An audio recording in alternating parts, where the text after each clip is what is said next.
کہ ہاں ہاں آؤں گا، اور بولتے ہیں کہ ہم نہ کیسے بولے، یہ لیکچر دے گا، اس کا لیکچر آسان ہے سننا، خدا کی قسم عذاب برداشت نہیں ہوگا۔ تو جو مسلمان وعدہ خلافی کرتا ہے وہ کان کھول کر سن لے کہ سلطان دو جہان، رحمت عالمیان، محبوب رحمان جل جلالہ و صلی اللہ تعالی علیہ وآلہ وسلم کا فرمانے عبرت نشان ہے، جو کسی مسلمان سے عہد شکنی یعنی وعدہ خلافی کرے اس پر اللہ تعالی اور فرشتوں اور تمام انسانوں کی لعنت ہے، اور اس کا کوئی فرض قبول ہوگا نہ نفل، یعنی وعدہ خلافی کرنے والے پر اتنی ساری لعنتیں ہیں، اور فرض اور نفل کوئی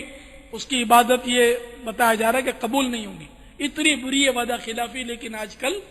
کھلے بندوں کی جاتی ہے، دن میں 10 بار سینکڑوں بار شاید لوگ وعدہ خلافیاں کرتے ہی رہتے۔ ہاں اگر کوئی وعدہ کرتے ہوئے انشاءاللہ کہہ دے، انشاءاللہ کہہ دے، تو اب وہ اگر وہ نہ کرے اس کام کو تو اب وعدہ خلافی نہیں کہلائے گی۔ اس لیے بات بات پر جائز کاموں کا جب بھی وعدہ کریں انشاءاللہ کہنے کی پکی سچی عادت اور نیت بنا لیں کہ میں نے ہر بات میں جو جائز بات، جائز کام مجھے کرنا ہے اس کے لیے انشاءاللہ کہا کروں گا۔ تو اس طرح کہنے سے اگر وہ وعدہ خلافی ہو بھی گئی تو گناہ نہیں ملے گا، اور ویسے وعدہ کر کے بھول گیا تب بھی گناہ نہیں ہوگا۔ جو سودی کاروبار کرتے ہیں، جو سود کھاتے ہیں، جو سود پر رقمیں دیتے ہیں، وہ کان کھول کر سن لیں، وہ نادان بھی سن لیں۔ جو بینکوں سے سود تو اٹھاتے ہیں لیکن اپنے دل کو مناتے ہیں کہ ہم اپنے اوپر خرچ نہیں کرتے، بلکہ ہم تو غریبوں پر خرچ کرتے ہیں، صاحب مسجد کے استنجا خانے ہم بنوا دیتے ہیں۔ یہ شیطان ہے نا، چکر ڈال دیتا ہے کہ فلاں سماجی ادارے کو دے دینا، فلاں غریب کو دے دینا، فلاں کی بیوہ کی لڑکی کو شادی کرا دینا، سود کے پیسے لے لے۔ تو اس طرح باقاعدہ بعض نادان مالدار، حالانکہ اربوں روپے ان کے پاس ہوتے ہیں، یہ پتہ نہیں قبر میں کیا ساتھ لے جائیں گے، ان میں سے کیوں نہیں دیتے، یہ سود دیتے ہیں ان کو۔ تو یاد رکھیے سود چاہے آپ اس ارادے سے لیں کہ ہم کسی غریب کو دے دیں گے، بھلے ہم ثواب کی نیت بھی نہیں کریں گے، تب بھی یاد رکھیے کان کھول کر سنیے، کسی بھی عالم سے جا کر پوچھ لیجئے، کسی بھی مفتی سے فتویٰ لے لیجئے کہ سود لینا یہ حرام ہے، چاہے اس نیت سے لیا کہ میں الگ اکاؤنٹ رکھوں گا اور اس سے غریبوں کی مدد کروں گا۔ اس نے سود تو پکڑ لیا، لے لیا نا، سود لے لیا تو اب اس نے حرام تو کر لیا، اب اس نے اگر کسی غریب کو دے بھی دیا یہ گناہ اس کا نہ ٹلا، یہ اس کے مسلط ہو گیا، سر پہ اعمال نامے میں لکھ لیا گیا، اب اس کے لیے اس کو سچی توبہ کرنی ہوگی۔ تو اس لیے آپ کہیں کہ صاحب بینکیں مس یوز کرتی ہیں، فلاں کرتی ہیں، یہ کرتی ہیں، یہ تو بہت سارے ادارے طرح طرح کے کام کرتے ہیں۔ اول تو آپ سود پر لیتے کائے کو ہیں؟ آپ کون سے اچھے ہیں سود پر لون لے کر کاروبار کرتے ہیں اور بڑے مطلب کہ اچھے حاجی صاحب کہلاتے ہیں؟ آپ کو شرم آنی چاہیے کہ سودی رقم سے کاروبار کر کے آپ ہر سال حج کرتے ہیں، ہر سال عمرہ کرتے ہیں، اس سے بہتر ہے کہ اپنے شہر میں مدینہ مدینہ کرتے رہیں۔ سودی کاروبار نہیں اچھا۔ اگر آپ کو مزید سود کے بارے میں معلومات حاصل کرنی ہے، نگران شورا نے الحمدللہ سود پر وہ عظیم الشان بیان کیا ہے کہ آپ سنیں گے تو شاید کانپ اٹھیں گے، اور زندگی میں آپ نے سود پر ایسا بیان میرا غالب گمان ہے کہ نہیں سنا ہوگا، نہیں سنا ہوگا، نہیں سنا ہوگا۔ لیکن میں یہ عرض کرتا ہوں کہ شیطان آپ کو یہ کیسٹ نہیں لینے دے گا۔ شیطان سمجھتا ہے کہ یہ اگر کیسٹ سن لے گا تو کہیں سودی کاروبار چھوڑ دے گا،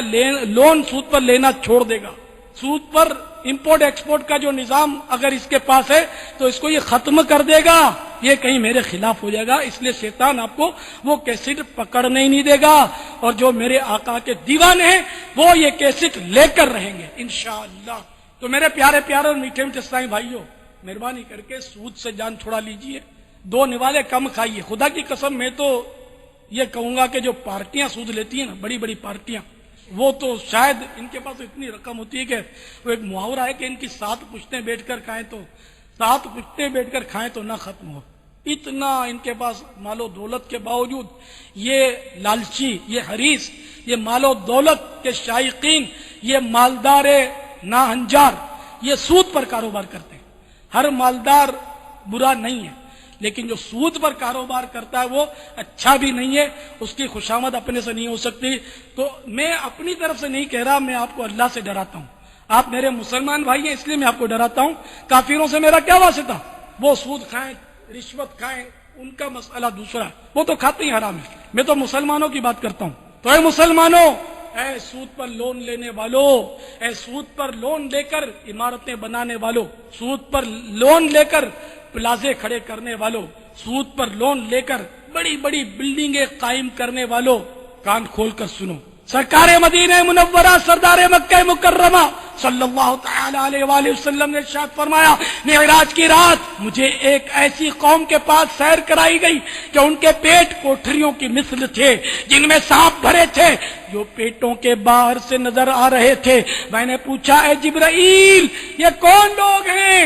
تو انہوں نے کہا یہ سود کھانے والے ہیں۔ الامان والعفین، اللہ تعالی مسلمانوں کو سود کی نحوست سے بچائے، آمین بجاہ النبی الامین صلی اللہ تعالی علیہ وآلہ وسلم۔ مزید سنیے، حضرت سیدنا عبداللہ بن حنظلہ رضی اللہ تعالی عنہ سے روایت ہے کہ اللہ کے محبوب دانہ غیوب منزہ عن العیوب عز و جل صلی اللہ تعالی علیہ وآلہ وسلم نے فرمایا، سود کا 1 درہم جان بوجھ کر کھانا 36 مرتبہ زنا کرنے سے بھی زیادہ سخت اور بڑا گناہ ہے۔ اور طرح طرح سے جو حرام کا مال کھاتے ہیں، اے ملاوٹ والا مال بیچنے والوں سنو، اے جھوٹ بول کر سودا کرنے والوں سنو، اے جھوٹ بول بول کر دلالیاں کر کے کمزور اور ناقص مال تاجروں کو ٹکا دینے والوں سنو، دونوں پارٹیوں کو جھوٹ بول کر جھانسا دے کر اے کاروبار چمکانے والے دلالوں تم بھی سنو کہ جو حرام مال کماتا ہے وہ سنے۔ حضرت سیدنا عبداللہ ابن مسعود رضی اللہ تعالی عنہ سے روایت ہے کہ بندہ جو حرام مال کمائے گا اگر خرچ کرے گا تو اس میں برکت نہ ہوگی، اور اگر صدقہ کرے گا تو وہ مقبول نہیں ہوگا، اور اگر اس کو اپنی پیٹھ کے پیچھے چھوڑ کر مر جائے گا تو وہ اس کے لیے جہنم کا توشہ بن جائے گا۔ میٹھے میٹھے اسلامی بھائیو، ہوش میں آئیے، غفلت سے بیدار ہو جائیے، جھٹپٹ گناہوں سے توبہ کر لیجئے، فرنگی تہذیب سے پیچھا چھڑا لیجئے، میٹھے میٹھے آقا مدینے والے مصطفیٰ صلی اللہ تعالی علیہ وآلہ وسلم کی میٹھی میٹھی سنتیں اپنائیے، اپنی اصلاح کے ساتھ ساتھ دوسروں کی اصلاح کا بھی ذہن بنائیے، نیکی کی دعوت کی خاطر مر مٹنے کا جذبہ پیدا کیجئے، جان و مال اور وقت سب کچھ احیاء سنت کے لیے قربان کرنے کا ذوق بڑھائیے، اور نیت فرمائیے کہ مجھے اپنی اور ساری دنیا کے لوگوں کی اصلاح کی کوشش کرنی ہے، انشاءاللہ عز و جل۔ اپنی اصلاح کی کوشش کے لیے مدنی انعامات پر عمل اور ساری دنیا کے لوگوں کی اصلاح کی کوشش کے لیے مدنی قافلوں میں سفر کرنا ہے۔ ان دونوں مدنی کاموں کا عادی بننے کے لیے مجھے اپنی ذات پر یہ 7 مدنی اصول نافذ کرنے ہیں۔ نمبر 1، ہر نماز با جماعت مسجد میں ادا کرنی ہے، اور اس کے لیے ہر نماز میں کم از کم ایک مسلمان کو دعوت دے کر اپنے ساتھ مسجد میں لے جانے کی سعی کرنی ہے۔ روزانہ کم از کم، نمبر 2، روزانہ کم از کم 2 گھنٹے دعوت اسلامی کے مدنی کاموں پر صرف کرنے ہیں۔ نمبر 3، ہفتے میں 1 روز علاقائی دورہ برائے نیکی کی دعوت میں اول تاخیر شرکت کرنی ہے۔ نمبر 4، ہفتہ وار اجتماع میں پابندی کے ساتھ شروع سے ختم تک حاضری دینی ہے۔ نمبر 5، روزانہ فکر مدینہ کر کے مدنی انعامات کا کارڈ پر کرنا، اور ہر مدنی ماہ کے ابتدائی 10 دن کے اندر اندر ذمہ دار کو جمع کروانا ہے۔ نمبر 6، زندگی میں یکمشت 12 ماہ، ہر 12 ماہ میں 30 دن، اور عمر بھر ہر ماہ 3 دن کے لیے مدنی قافلے میں سفر کرنا ہے۔ نمبر 7، انفرادی کوشش کے ذریعے اسلامی بھائیوں کو مدنی ماحول میں لانا ہے۔